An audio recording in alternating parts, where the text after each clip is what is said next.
ആ മൊലയല്ലേ? അതെ. ഞങ്ങളിവിടെ ചെറിയൊരു വിഷയത്തിലാണ്. ഇപ്പൊ എന്താ വെച്ചാല് ഓരോ ചർച്ചകൾ ഇപ്പൊ മൗലവിന്റെ ഒരു കാസറ്റ് ഉണ്ട് എന്നൊക്കെ പറഞ്ഞ ഇടാൻ നിൽക്കുന്നുണ്ട്. മറ്റേ ആ ജില്ലിന്റെ എന്താണ് അതിന് ശരിക്കും അതിനെ സംബന്ധിച്ച് അനസിന്റെ മറുപടികളുണ്ട്. ഞാൻ യാത്രയിലാണ്. അനസിന്റെ ഒന്ന് രണ്ട് മറുപടി അല്ലേ?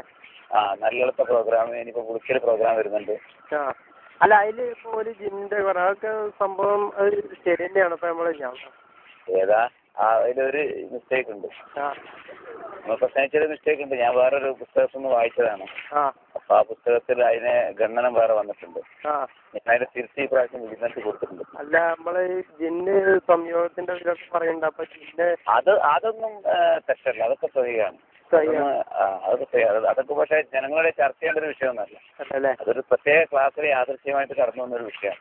അത് നമുക്ക് ഇപ്പൊ എന്താ വിഷയം എന്ന് വെച്ചാല് ഞങ്ങള് വേറെ മൗലവിനോട് ചോദിച്ചോ പറഞ്ഞു അതൊക്കെ നമ്മളെ മുൻഗാമികളായിട്ടുള്ള മൗലവിമാര് ഓരോ ശ്രദ്ധയില് മറ്റുള്ളവർക്ക് ഇടയിൽ പറഞ്ഞ് പ്രചരിപ്പിക്കാവുന്നതാണ്. അങ്ങനെ തന്നെ ഇതിപ്പോ ഇവരാണ് പ്രചരിപ്പിക്കുന്നത്, നമ്മളല്ലല്ലോ. നമ്മുടെ പ്രത്യേകമായിട്ടൊരു ഗവേഷണാത്മകമായിട്ട് വിഷയത്തെ കുറിച്ച് ക്ലാസ് എടുത്തപ്പോ പുതിയതിനെ ഉദ്ദേശിച്ച് എടുത്ത ക്ലാസ്സും അല്ല. അത് അപ്രതീക്ഷിതമായിട്ട് അവര് നമ്മൾ അന്വേഷണം ഒന്നും ഇല്ലാതെ അതിന്റെ വീഡിയോ ഇറക്കി അതിനെന്തോ ആയിട്ട് ഇറങ്ങി ഇവരാണ് ഇപ്പൊ കൊണ്ടുപിടിച്ച് പ്രചരിപ്പിച്ച് നടക്കണം. അതെ ഇപ്പൊ നമ്മളെ എന്നൊക്കെ പറഞ്ഞാല് അവരൊക്കെ ഈ വിഷയത്തിൽ സലാമുലേക്കാളും മോശം കാഴ്ചപ്പാടുള്ളവരാണ്. ഇരുവേറ്റി ഒന്നും ഒരു പണ്ഡിതനല്ല. അദ്ദേഹം ഒന്നും ഈ വിഷയത്തെ പറ്റി പഠിച്ചിട്ടല്ല. ഇല്ല.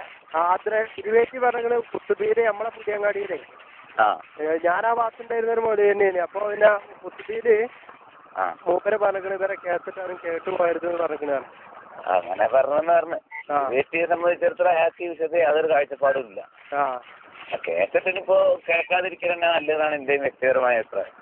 ഇങ്ങനെ വിശ്വാസം ഉണ്ടാകുന്ന ഒരു വിഷയം അതിൽ വരും. നമ്മള് ചില വിഷയങ്ങൾ വന്നു കഴിഞ്ഞാൽ നമ്മൾ അറിയുള്ളൂ. ചിലപ്പോൾ നമ്മള് ചില സൂക്ഷ്മക്കുറവുള്ള ചില വിഷയങ്ങൾ അതിലുണ്ട്. പക്ഷെ അതൊന്നും ഈ വിഷയമല്ല. ഇതൊന്നും ഇപ്പൊ നമ്മളത് മാത്രമല്ല. ഇതൊക്കെ അഹമ്മദ് ബിൻ ഹംബലിനെ പോലത്തെ ഹദീസ് റിപ്പോർട്ട് ചെയ്ത ആൾക്കാർ രേഖപ്പെടുത്തിയ വിഷയങ്ങളാണ് ഞാൻ പറഞ്ഞത്. അബൂ ഹനീഫന്റെ അഹമ്മദ് ബിൻ ഹംബലിന്റെ റിപ്പോർട്ടാണ്. ആ വിഷയത്തിലൊക്കെ ഞാൻ നിങ്ങളിപ്പോ പറഞ്ഞ വിഷയത്തിലൊക്കെ ഞാൻ ഉദ്ധരിച്ചിട്ടുള്ളത്. അവരെന്നൊക്കെ പറഞ്ഞാൽ ഹദീസ് റിപ്പോർട്ട് ചെയ്ത ആൾക്കാരാണ്. അതിന് വിരുദ്ധമായിട്ടൊരു പറയില്ല. പക്ഷെ ഇപ്പോഴത്തെ കാലത്തെ പണ്ഡിതന്മാർ പറയണ കാര്യമല്ല. ഭയങ്കര വിഷയമാക്കിയിരിക്കണത്. അല്ല അത് അധികകാലം വിഷയമാവില്ല. ഇപ്പൊ കുറഞ്ഞ ദിവസം കൊണ്ട് ഇപ്പൊ തുടങ്ങി. നമ്മളിപ്പോ 2-3 പരിപാടികൾ കഴിഞ്ഞു. അനസുമോലിന്റെ ഒക്കെ എല്ലാവർക്കും കൂടെ ആയിട്ട് തരാൻ പോവാ. നിങ്ങളെ കാസറ്റ് ഇട്ട് കണ്ടാണ് പോലെ ഇപ്പൊ ഇങ്ങനെ പ്രചരിപ്പിക്കുന്നത്. കാസറ്റ് വല്ലാതെ ഇടുന്നതുകൊണ്ട് ഒരു തിരുത്തി ഞാൻ കൊടുത്തിട്ടുണ്ട് ഇപ്രാവശ്യം വിജിലൻസിൽ. കാസറ്റ് ഇടാൻ പറ്റാത്ത രൂപത്തിൽ തിരിച്ചു കൊടുത്തിട്ടുണ്ട്. ഈ സുബൈർ ഡോക്ടർ പറഞ്ഞത് എന്താ വെച്ചാല് പാപ്പിനെ 3 ദിവസം അങ്ങനെയാണെങ്കിൽ വീട്ടിൽ നിർത്തണം എന്നൊക്കെ പറഞ്ഞിരിക്കണത്. അതൊക്കെ മുസ്ലിമിലുള്ളതാണ്. സ്വഹീഹ് മുസ്ലിമിലെ സ്വഹീഹായ ഹദീസാണ്. സുബൈർ ഡോക്ടർ പറഞ്ഞല്ലേ എന്നുള്ള നല്ല വിഷയം. അത് സ്വഹീഹായ ഹദീസാണ്. അങ്ങനൊന്നും അല്ലാതെ അത് എന്താ അറിയോ, ആ വിഷയത്തിന്റെ ചില ഭാഗങ്ങളെ പ്രചരിപ്പിക്കപ്പെടുന്നുള്ളൂ. അത് വിശദീകരിച്ച് പറഞ്ഞാൽ മദീനയിലെ ചില ജനങ്ങൾക്ക് മാത്രം ബാധകമാണെന്നാണ് ഒരഭിപ്രായം. അതല്ല എല്ലാ വീട്ടിനകത്ത് വരുന്ന പാമ്പുകൾ ചിലപ്പോൾ ജിന്നുകളാവാൻ സാധ്യതയുണ്ട്. അവ ഉപദ്രവിക്കുന്ന പാമ്പാണെ കൊല്ല. ഉപദ്രവിക്കാതെ അടങ്ങി ഒതുങ്ങിയിരിക്കുന്ന പാമ്പാണെങ്കിൽ അതിനോട് 3 ദിവസം എന്നുള്ളൊരു അഭിപ്രായം മാത്രമാണ്. 3 പ്രാവശ്യം പോ എന്ന് പറയണമെന്ന് സ്വഹീഹ് മുസ്ലിമിൽ ഹദീസുണ്ട്. ഡോക്ടർ വാക്കല്ല. അത് ഞാൻ കേട്ട അതിന് 3 ദിവസം എന്നാണ് കാണുന്നത്. അല്ല, രണ്ടുണ്ട്. 3 ദിവസം എന്നൊരു റിപ്പോർട്ട് ഉണ്ട്. 3 പ്രാവശ്യം എന്നുണ്ട്. രണ്ടായാലും അതിനോട് 3 പ്രാവശ്യം പോകാൻ പറയണോ? അതിപ്പോ പോകുന്നില്ലെങ്കിൽ പിന്നെ നമുക്ക് അതിനെ കൊല്ലാം. മനസ്സിലായില്ലേ? പിന്നെ പിറ്റേന്ന് വന്നാൽ പിറ്റേന്നും അങ്ങനെ പറയണമെന്ന് അതിന്റെ അർത്ഥം.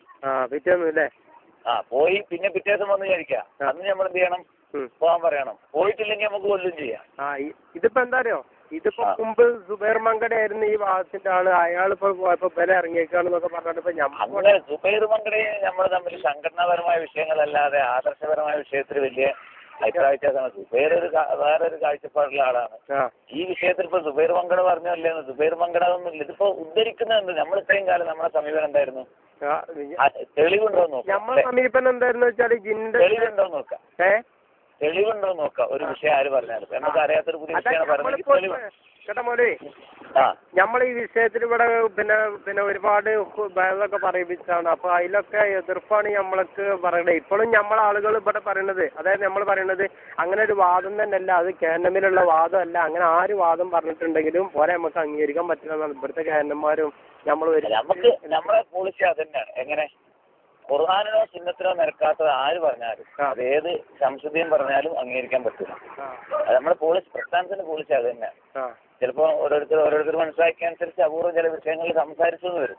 പിന്നെന്താ, പക്ഷെ നമ്മളൊരു കാര്യത്തെ തള്ളുമ്പോൾ നമുക്കൊരു കടമുണ്ട്, അത് പ്രമാണ വിരുദ്ധമാണോ എന്നൊന്ന് പരിശോധിക്കണം, പ്രത്യേകിച്ചും കുത്തുപാരൊക്കെ ചെയ്യുന്ന ആൾക്കാർ. അല്ലാതെ അപ്പൊ നമ്മൾ പറഞ്ഞതിന് തെളിവുണ്ടോ എന്ന് ചോദിക്കാം. ഇപ്പൊ ഈ വിഷയത്തിന് തെളിവുണ്ട്. ഈ വിഷയത്തിന് അപ്പോൾ അങ്ങനെ ഓരോ വിഷയങ്ങൾ പറയുമ്പോൾ തെളിവുള്ളത് ഏത് തെളിവില്ലാത്ത ഏത് നമുക്ക് മനസ്സിലാവും. 1-2 വിഷയം തെളിവില്ലാത്തതും പറഞ്ഞിട്ടുണ്ട്.